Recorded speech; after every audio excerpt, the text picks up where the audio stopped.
Assalamualaikum warahmatullahi wabarakatuh. Perkenalkan, kami dari kelompok 2, Logika Dasar Matematika. Kami akan mempresentasikan tentang prosedur pembuktian dalam matematika. Sebelumnya, kami ucapkan terima kasih kepada dosen pembimbing Bu Meirina Hadi MPD dan anggota kelompok 2 yang terdiri dari Aska Amalia Nabila, Hamdan Wafaul Fauzi, Novita Fitriani Ramadanti, dan Pivrilia Angel Tamara. Materi pertama yang akan kita bahas adalah pembuktian langsung.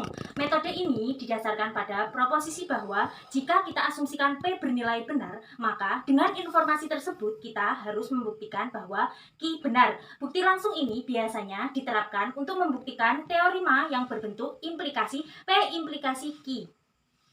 Contoh, buktikan bahwa jika N bilangan ganjil, maka N kuadrat merupakan bilangan ganjil. Bukti, misalkan N sama dengan 2L plus 1 untuk suatu L bilangan bulat. Perhatikan bahwa N kuadrat sama dengan 2K plus 1, di mana K sama dengan 2L kuadrat plus 2L elemen bulat. Maka disimpulkan bahwa N kuadrat merupakan bilangan ganjil. Materi kedua adalah pembuktian tidak langsung. Kontraposisi dan kontradiksi. Kontraposisi atau disebut juga dengan kontrapositif. Perhatikan pernyataan ini. P implikasi Q ekuivalen negasi Q implikasi negasi P.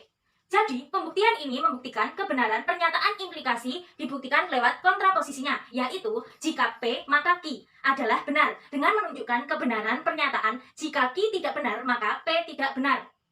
Contoh, untuk setiap bilangan real X dan Y, jika X plus Y lebih dari sama dengan 14, maka X lebih dari sama dengan 7 atau Y lebih dari sama dengan 7. Perhatikan bahwa X plus Y sama dengan 7 min A plus 7 min B sama dengan 14, min A min B sama dengan 14, A plus B sama dengan 14, min C, C elemen real. Jadi, X plus Y kurang dari 14. Jika X kurang dari 7, Y kurang dari 7, maka X plus Y kurang dari 14, bernilai benar. Jika X plus Y lebih dari sama dengan 14, maka X lebih dari sama dengan 7 atau Y lebih dari sama dengan 7 bernilai benar. Terbukti bahwa kalimat kontraposisi benar sehingga disimpulkan pernyataan awal adalah benar.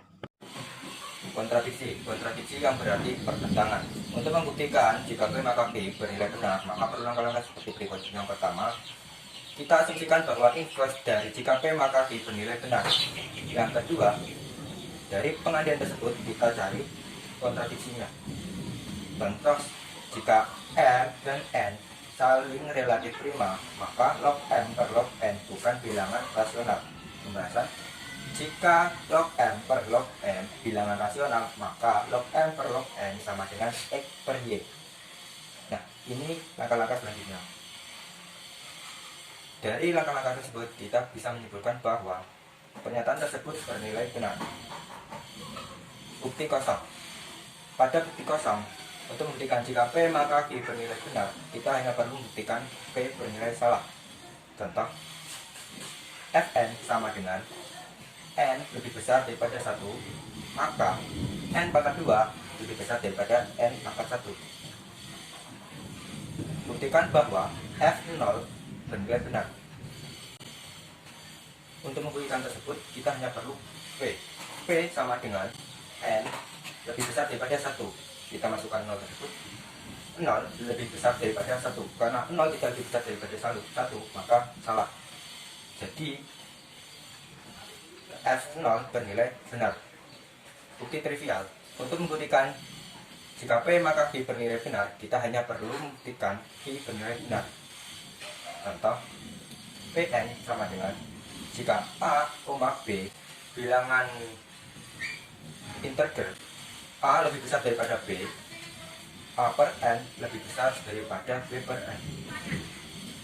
Buktikan bahwa P1 bernilai benar.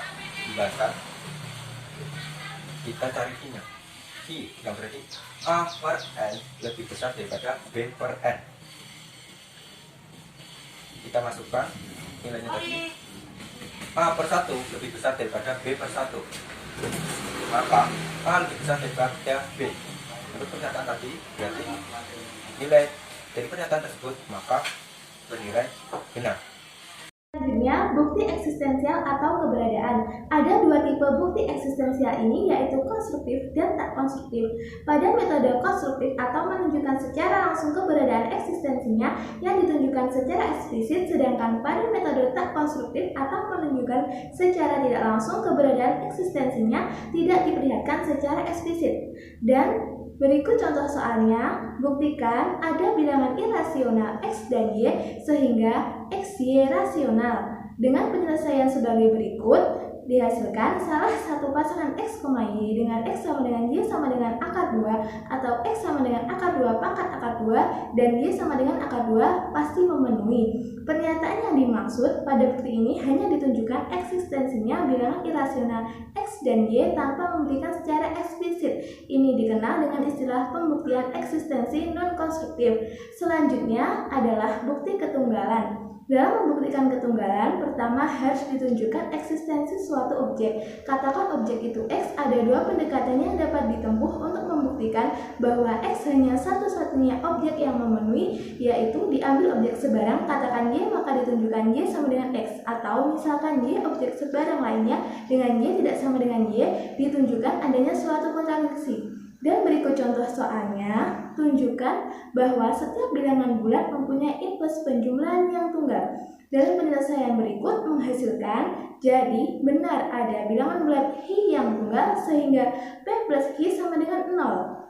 Selanjutnya, bukti pecah kasus. Jika tidak dimungkinkan untuk membahas semua kasus sekaligus, maka bukti perlu dipecah-pecah ke dalam kasus per kasus. Suatu pernyataan universal tidak dapat dibuktikan menggunakan contoh, kecuali jika domain pembicaraan dapat direduksi menjadi contoh-contoh yang jumlahnya berhingga dan bukti yang diberikan mempertimbangkan semua contoh tersebut.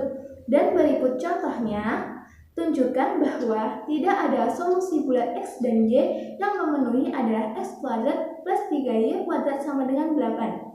Dengan penyelesaian sebagai berikut menghasilkan nilai maksimum dari X kuadrat plus 3Y kuadrat sama dengan 7. Dengan demikian, tidak ada X dan Y bulat yang memenuhi X kuadrat plus 3Y kuadrat sama dengan 8. Selanjutnya adalah induksi matematika. Induksi matematika adalah salah satu metode pembuktian untuk pernyataan yang memuat bilangan asli. Induksi matematika merupakan metode pembuktian untuk proposisi perihal bilangan bulat dan merupakan teknik pembuktian yang baku dalam matematika. Induksi matematika dapat mengurangi langkah-langkah pembuktian bahwa semua bilangan bulat termasuk ke dalam suatu himpunan kebenaran dengan hanya sejumlah langkah terbatas. Prinsip induksi matematika. Misalkan Pn adalah proposisi bilangan bulat positif dan ingin dibuktikan benar untuk semua bilangan bulat positif n. Basis induksi matematika yaitu digunakan untuk memperlihatkan bahwa pernyataan benar bila n diganti 1, di mana 1 merupakan bilangan bulat positif terkecil. Membuat implikasi untuk fungsi berikutnya benar untuk setiap bilangan bulat positif. Untuk langkahnya yaitu berisi asumsi yang menyatakan Pn benar. Asumsi tersebut dinamakan hipotesis induksi. Bila kedua langkah tersebut benar, maka pembuktian bahwa Pn benar untuk semua bilangan positif n. Untuk lebih jelasnya, kita langsung ke contoh soal berikut. Buktikan bahwa 3 pangkat 2n-1 habis dibagi 8. Pembahasan.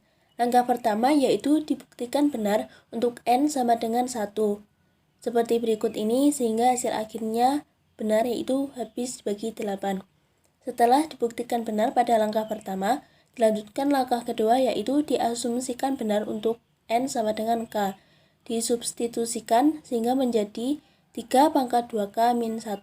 Diasumsikan benar. Lanjut langkah ketiga yaitu dibuktikan benar untuk n sama dengan k plus 1. Disubstitusikan seperti berikut ini, sehingga hasil akhirnya juga habis dibagi 8. Maka proposisi atau pernyataan tersebut adalah benar. Sekian dari kelompok kami, mohon maaf apabila ada salah dalam tutur kata maupun dalam menyampaikan materi. Wassalamualaikum warahmatullahi wabarakatuh.